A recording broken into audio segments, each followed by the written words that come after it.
knowing what benefits and what protections you have better empower you and equip you to go in and ask a question about and talk about your caregiving situation. This kind of question is so critical for managers who are listening to this to understand, how that fear and how that stigma and hesitation exists within companies, and to be proactive about addressing those issues. So one of the things that we tell our employer partners is take open enrollment, take National Family Caregivers Month, take all these commemorative months as opportunities to highlight what policies you have in place to support family caregivers. So the more that employers can do to highlight those policies and benefits, the more of a caring culture we can create within workplaces to help address some of the stigma around asking those kinds of questions. Did you know that in 2020, there were 53 million caregivers in the United States? And by 2025, this number is expected to grow to 62.5 million. 73% of these caregivers also have a job. They are called working caregivers, and they are invisible because they don't talk about their caregiving challenges. Working Caregivers, the Invisible Employees, is a podcast that will show you how to support working caregivers. Join Selma Archer and Zach Demopoulos on the Working Caregivers, the Invisible Employees podcast as they show you how to support working caregivers. Good morning, good evening, good afternoon to all our listeners out there. We thank you for being here. This is the Working Caregiver, the Invisible Employee podcast. I'm Zach. And I'm Selma. Hey, Selma, how are you? I'm great. How you doing, partner? I'm doing fantastic. We're just coming off the holiday season when this is aired, so I hope everybody had a good holiday. How was your holiday? Well, I'm very excited today because we just came out with, yesterday we released our holiday newsletter. So at the time of this podcast, hopefully everybody will have enjoyed it, but it's just packed with so much great information. I think we should pat ourselves on the back on this one because I couldn't stop reading it myself. It's just great. It's wonderful. It even has tips for the holidays for caregivers, especially. It can be a difficult time of year. So it has tips about how to deal with, the stress of the holidays if you're a caregiver. So it's really great. Hope you get a chance to take a look. We do thank everybody for subscribing to our newsletter, for reading. And if you haven't had a chance to do that, go to our website. The previous newsletter before that was mostly focused on the National Alliance for Caregiving. And the man behind that, who has created quite a bit of buzz for the caregiver space, is Jason Resendez. And we are so excited to have you. Welcome, Jason. Thanks so much, Zach and Selma, for having me. Excited to be in conversation with you. Oh, you've got to be tired. Did you get any rest after the summit that we attended last month? It's been a sprint from the summit into pushing the Older Americans Act over the finish line. So not much, but I'm looking forward to the holiday season. Yeah, we thank you for the work that you've done behind that. Selma and I were just in awe for all the work that you did there. We're going to get into that in just a minute, but let's first of all talk a little bit about, you live in D.C. How crazy is D.C. during the holidays? D.C. is a great place during the holidays. It's crazy all the time, but in the holidays, at least we have the beauty of places like Union Station being decorated for the holidays, Congress being decorated for the holidays. So really is a great place to be, especially if you have a toddler like me who loves lights and is starting to become aware of what the holidays mean. So it's really a magical place during this time of year, which makes the craziest a little easier to take on. In New Jersey, D.C. is well known for the cherry trees, because we thought we have all the cherry trees here until we went to D.C. and saw there was a million of them down there. So I encourage all the listeners in the spring to go down there and check out. The cherry blossoms are amazing. But thank you for that holiday tidbit. We'll have to make a trek down there during the holidays too. Absolutely. Thank you. So let's get right into this, Jason. Thank you again for being here. We want to first off start off by, again, we're just congratulate you for all the advocacy work you're doing in the caregiver space. Selma and I are working very hard for employers, for HR leaders, for managers to learn more about the working caregiver. You're doing a significant amount of work in that. You're a caregiver yourself. You're with your toddler. Tell us a little bit about, how did you get into all this advocacy work? Sure. So, one, thanks so much for taking time to be with us for the Caregiver Nation Summit. It was great to have you, have your perspective, have your voice in building support for the policy change that we need. And I've really grown up in the civil rights movement. I spent over 10 years at two of the nation's largest Latino civil rights organizations, LULAC and what was then called the National Council of La Raza, which is now called Unidos US, really working on the intersection of community power building, education and healthcare, building power for communities that have been historically marginalized. It was in those roles that I really started to develop the intellectual, philosophical underpinning for the importance of systemic change and policy in shaping systemic change. And so that really became an interest and passion of mine. And I had a mentor who was working in the Alzheimer's space, who was starting an organization focused on Alzheimer's advocacy and awareness. And one of the key strategies that they had was engaging underrepresented communities. So there was a women's focus, there was an African Americans focus, and they're starting a Latino focus.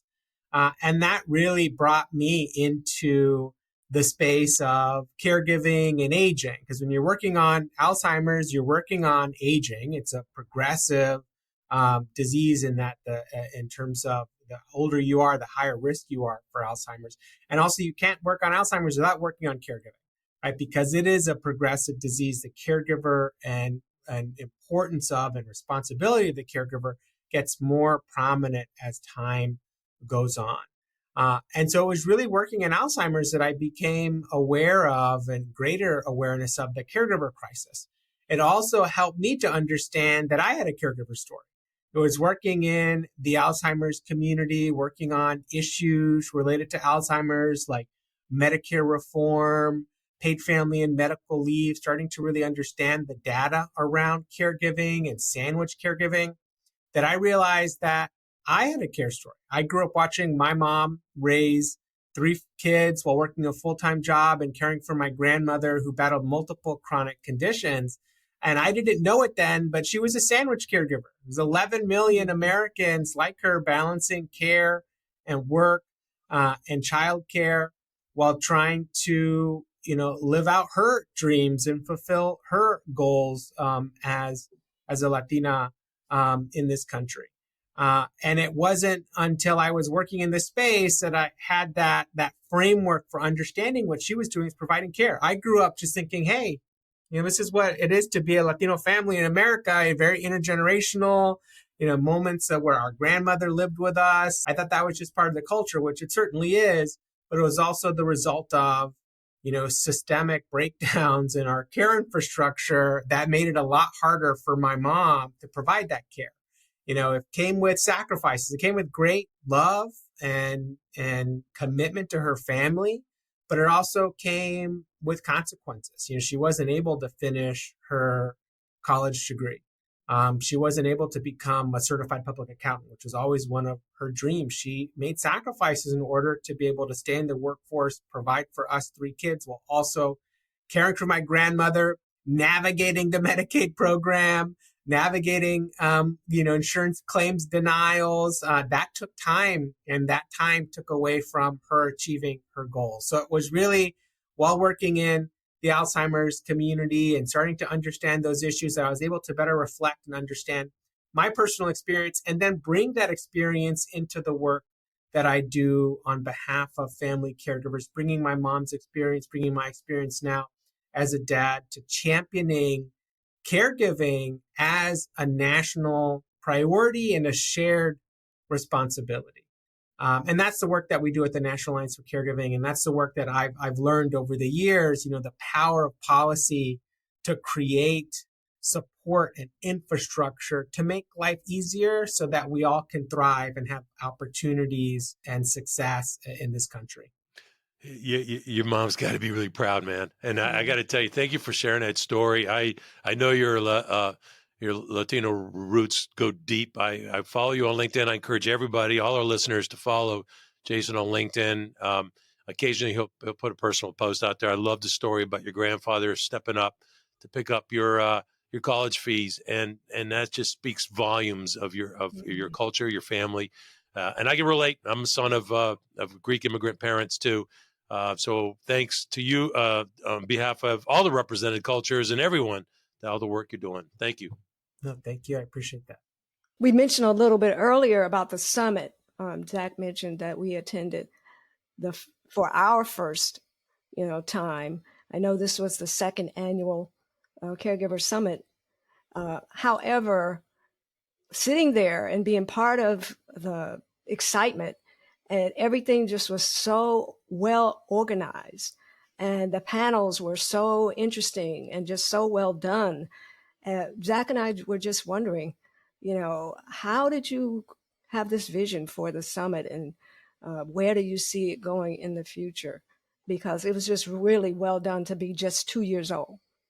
Yeah, thank you. Yeah, we really appreciate you bringing your perspective to the table.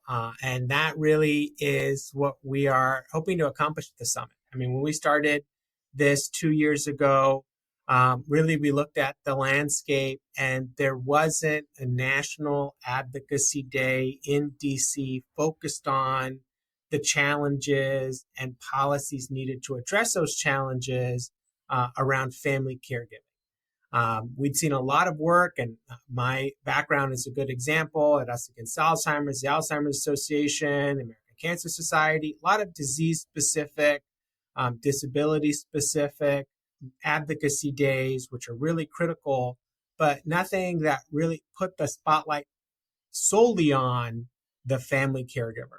We saw an opportunity to uplift the voices of family caregivers on Capitol Hill to champion the policy change that we need to better support family caregivers.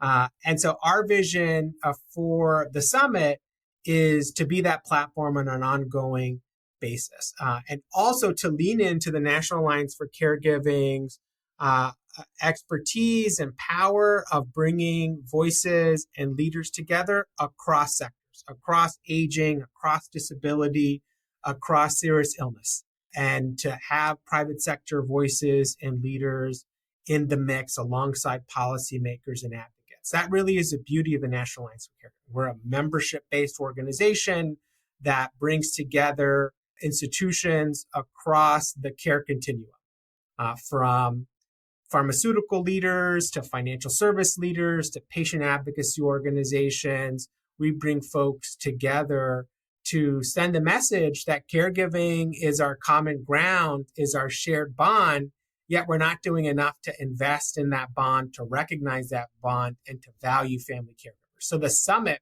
is an opportunity in a really tangible and visible way to showcase that diversity, to showcase that cross-sector approach, and to elevate solutions across those different aspects of society. So we were really excited to be able to feature the voices of family caregivers, whether that was in rare disease or in aging or in disability, alongside national leaders like the governor of New Mexico, Michelle Grisham, alongside leading industry voices, to come together around a common set of policies: paid family and medical leave, investing in the Older Americans Act, investing in awareness and advancing our national strategy to support family caregivers.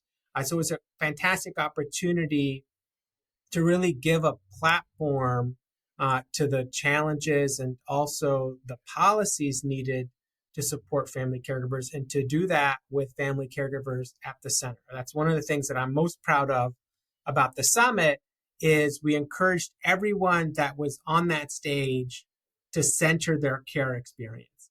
So we heard about the caregiving experience of the governor of New Mexico. Yes. We heard about the caregiving experience of Parvathy Krishnan, who calls herself a medical mom, who provided complex care for 2 children with rare medical conditions. We heard about the caregiving experience of Senator Ed Markey of Massachusetts.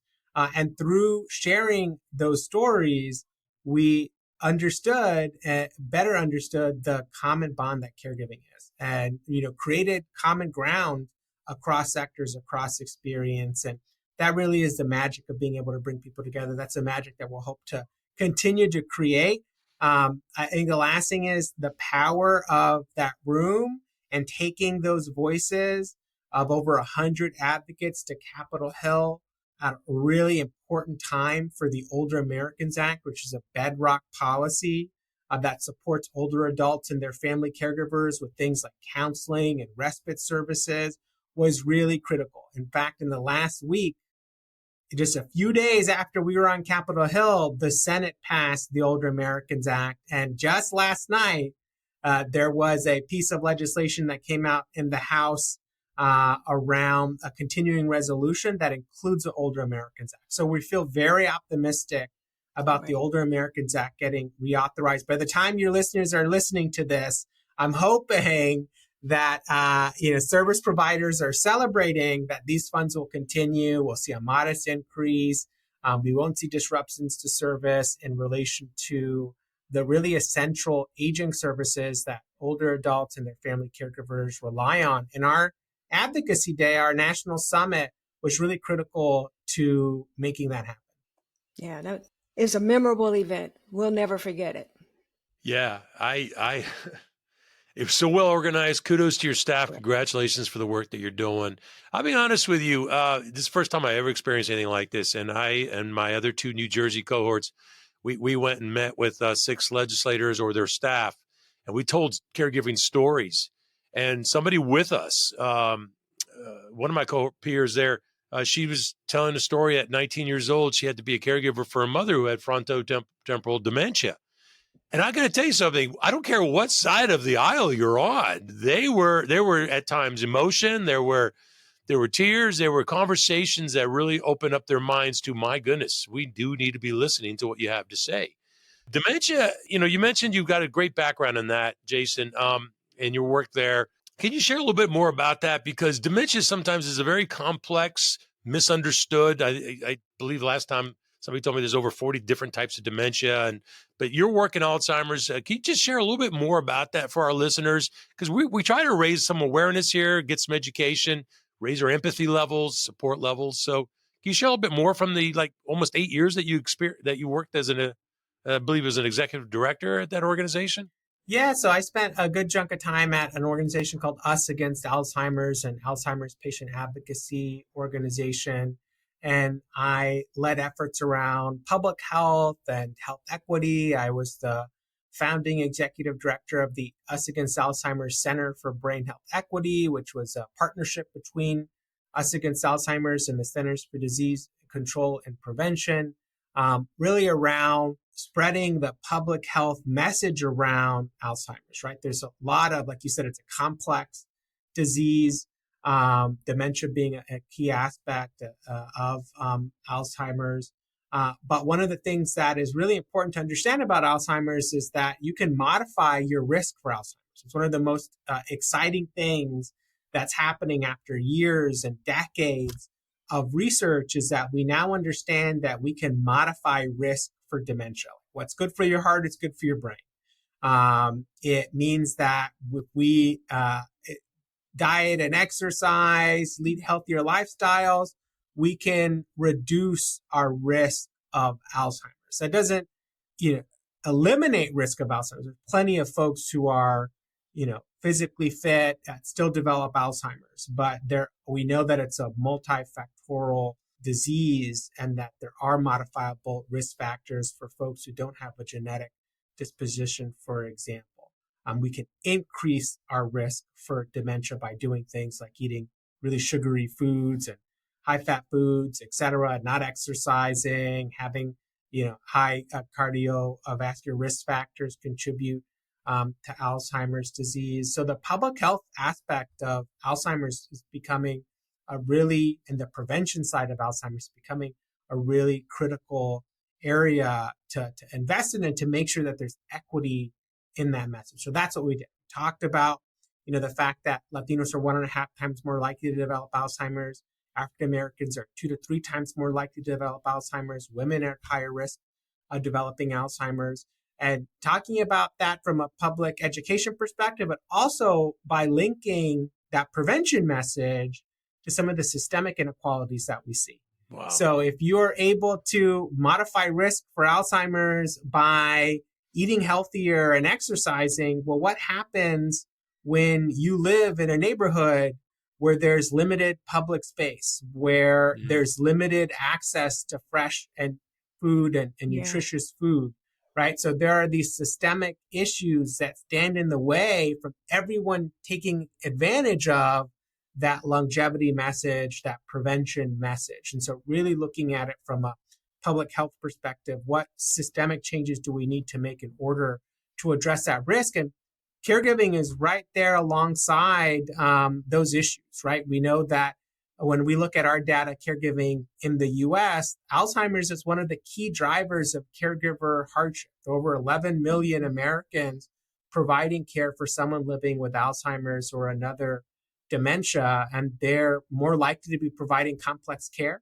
They're more likely to be experiencing financial distress because of their caregiving situations. They're more likely to experience emotional distress because of their caregiving situation. So there's ripple effects that are associated with our inability to address the causes and risk of Alzheimer's disease. And so we're really focused on understanding and championing systemic level investments that can have an impact on helping folks manage Alzheimer's care, cancer care, rare disease care, policies like paid family and medical leave, policies like caregiver tax credits, policies that support caregiver training services that, while are not condition specific, help to raise tides for caregivers in all different kinds of situations. But my background in Alzheimer's has really helped me to understand, the evidence and the background for how we develop those policies and solutions from a public health perspective. Just thank you for sharing all that, Jason, and thank you and that organization for all the work that they're doing. Just a quick follow-up, if you can, do you have some steps that maybe some of our working caregivers that are listening in who might be seeing some early signs of short-term memory loss? What are some credible steps they could take? Because you go on the internet and you'll just get overwhelmed. But do you have any suggestions in that respect? Yeah, it's really important to understand, right, that there are things that we can do now when it comes to addressing our risk for Alzheimer's disease. So one, understanding what's good for your heart is good for your brain. So things that you should be doing to take care of your heart, that's going to have ripple effects to take care of your brain. In terms of resources, the Alzheimer's Association has really great resources related to understanding risk factors for Alzheimer's, behavioral changes, the difference between Alzheimer's and dementia. The Alzheimer's Association is going to be a really critical partner in that, and also a member of the National Alliance for Caregiving. So I'd like to give them a shout out. Us Against Alzheimer's has a resource called Brain Guide, which is an online tool that helps you assess risk and monitor cognitive change, and then gives you information to have a conversation with a healthcare provider. I think that's the other thing that's really important, is be open to having a conversation with a healthcare provider, particularly within the Medicare program. Medicare, as part of changes to the ACA, you have access to a cognitive checkup free of a copay. And so take advantage of that, particularly as you age, or if you notice that, a family member, be part of that conversation. And then lastly, AARP. AARP has really great resources for just across conditions, but especially for Alzheimer's and other dementias, from resources to support groups. Really great partner in understanding changes to brain health over the life course. Listeners, don't worry. We will provide all the links to all the resources that Jason mentioned in our show notes. Thank you, Jason. Speaking of the AARP, you guys, National Alliance for Caregiving, you do a joint study with the AARP, and I think the last one was 2020. And That's right. Zach and I used it like so much in doing the research on our book. The data was just so critical. So we were just wondering, we know there's a new study coming out 2025, another joint study. Can you give us some idea of what the caregiver landscape is going to look like in 2025? Yeah, well, we're really excited about releasing a new set of data in 2025. Caregiving in the U.S. is what we call a tentpole resource for the caregiving community. It's one of the most consistent trends analysis on family caregiving. We've been doing it since the 1990s in partnership with AARP. It's helped us to understand how challenges that family caregivers face are changing over time. It also helps us to understand the community of family caregivers, how big it is and how that's changing over time. We know that there are over 53 million Americans providing complex ongoing care in this country because of our work with AARP. So for 2025, we anticipate a couple things. One, we'll see how that number has grown. What are the changes post-pandemic related to caregiving? Second, we'll understand where some of those trends have changed. So, in 2020, we saw that there are more folks providing care for someone living with Alzheimer's. We're just talking about Alzheimer's disease. So we'll see how that trend has changed. We know that between 2015 and 2020, care coordination got harder. More and more folks are finding it difficult to coordinate care. More family caregivers are in high intensity care situations. So we'll see with the 2025 data how those trends have shifted since the pandemic. We'll also be introducing new cuts of data at the state level. So we'll be able to provide over 30 state level profiles of family caregiving at the state level from a demographic perspective, from an age perspective, from coordination and intensity perspective. So we're excited to get a little bit more granular with the data. The other big thing that we're excited about is we'll be releasing a companion dashboard and digital resource that goes along with the traditional report. So you probably engage with the report and in the PDF form, which is great. And researchers have, we have hundreds of researchers just this last year, over 500 journal articles leveraged our data. Wow. But what we want to do is make that data more accessible to everyday users, to policymakers, to journalists, to advocates. And so we'll be releasing a digital dashboard to help folks engage the data in a more dynamic way that'll put the data alongside caregiving stories. So we're excited about being able to do more to bring that data to life, to make it more visualizable and accessible for users, with the goal of continuing to shape policy and continuing to shape the cultural narrative around care in this country. Who is providing care? What are the challenges that they face? But also the joy associated with care. We know from that data that over 50% of family caregivers say that they find a sense of purpose and meaning with caregiving. And that's incredibly significant because we can't talk just about the hardships of care. Yeah. We have to address the hardships of care, but to what end, right? We have to address the hardships of care because at the end of the day, there's meaning, there's purpose, there's love, there's necessity. And by addressing those challenges, we can do more to center the necessity of care and the humanity of care. Oh, man, Jason, that's exciting. Selma and I look forward to attending the next year's summit, which we'll leave information about that for anyone who wants to participate or support. I imagine that'll be the focus. Hopefully the data will be out and we'll talk about that. And you mentioned you're showing data to everybody. Selma and I would also say we need to show it to employers. Employers need to see it. And I noticed that you had a number of employers sponsoring and supporting the summit, which I was very, very pleased to see. Can you tell us a little bit about how are you getting employers to hear about this, how they're supporting you, and maybe even tell us a little story or spotlight one of them that something that they may be doing in the caregiver space? Sure. So we have NAC is a membership-based organization. So we have members from the private sector. We have members from local communities. We have patient advocates that are our members, organizations like the American Cancer Society. We're proud to include in our membership.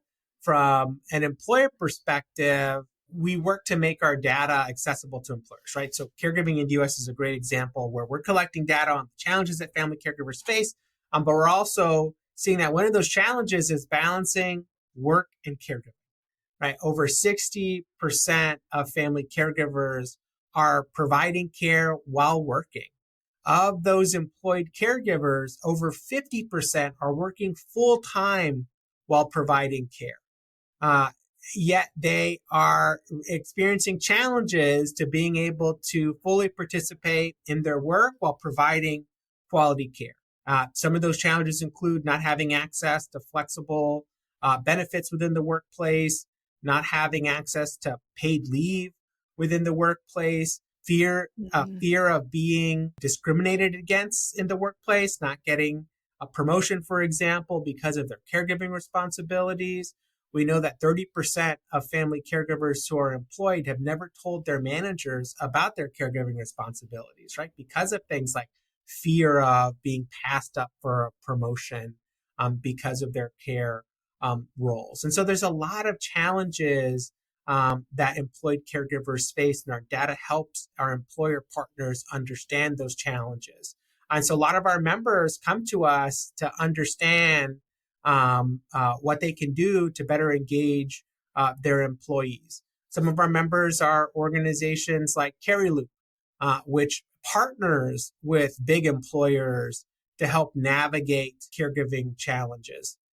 So what we're trying to do is uplift the private sector's role in supporting family caregivers. We partner with a lot of healthcare employers and healthcare organizations, because we know one of the key challenges that family caregivers face is taking care of their own health and wellness and being integrated into care teams to support the folks that they're providing care for. So we work with our members to leverage their expertise and their voices to champion changes to the healthcare system in support of family caregivers. So we really try to be innovative and dynamic in how we engage our members who are employers in advancing systemic solutions for family caregivers, but we're also looking to elevate their voices. So an example of that is during National Family Caregivers Month, we worked with a number of our members, including Pfizer, Home Instead, Genentech,